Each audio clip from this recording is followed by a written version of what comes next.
Hello friends, welcome to माझा class. मित्रांनो, आजच्या व्हिडिओमध्ये आपण महाराष्ट्रातील प्रमुख नद्या व त्यांची उगमस्थाने पाहणार आहोत. अतिशय इम्पॉर्टंट असा टॉपिक आहे. तर मित्रांनो, व्हिडिओ पूर्ण पहा, लाईक करा, शेअर करा आणि सबस्क्राईब करा आपला चॅनल माझा क्लास. तर पहा मित्रांनो, महाराष्ट्रातील प्रमुख नद्या व त्यांची उगमस्थाने हा जो टॉपिक आहे तो स्पेशल करून पोलीस भरती तसंच नवोदय तसंच मित्रांनो स्कॉलरशिप या परीक्षांची जी तयारी करतात मुलं यामध्ये विचारला जातो. तर मित्रांनो, व्हिडिओला पूर्ण पहा आणि आपल्या मित्रांसोबत शेअर पण करा. आता पाहूयात भीमा नदी. भीमा नदीचा उगम भीमाशंकर पुणे या ठिकाणी होतो. यानंतर आहे कृष्णा नदी. कृष्णा नदीचा उगम महाबळेश्वर सातारा या ठिकाणी होतो. महाबळेश्वर कुठे आहे मित्रांनो? सातारा जिल्ह्यात आहे. यानंतर गोदावरी नदी आहे. गोदावरीचा उगम त्र्यंबकेश्वर नाशिक या ठिकाणी होतो.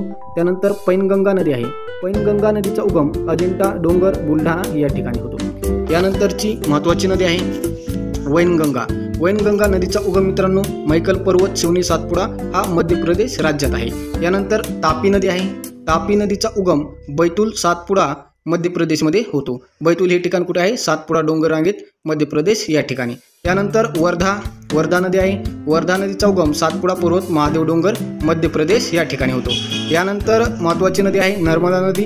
हिचा उगम मैकल डोंगर मध्य प्रदेश या ठिकाणी होतो. तर अशा पद्धतीने इम्पॉर्टंट नद्या आणि त्यांची उगमस्थाने पाहिलेली आहेत. मित्रांनो, व्हिडिओ आवडला असेल तर लाईक करा, आपल्या मित्राबरोबर शेअर करा आणि प्लीज आपल्या चॅनलला सबस्क्राईब करा. यामुळे तुम्हाला असेच व्हिडिओ पुढे मिळत जातील. तर थँक्स फॉर वॉचिंग मित्रांनो. इथं आपण थांबू.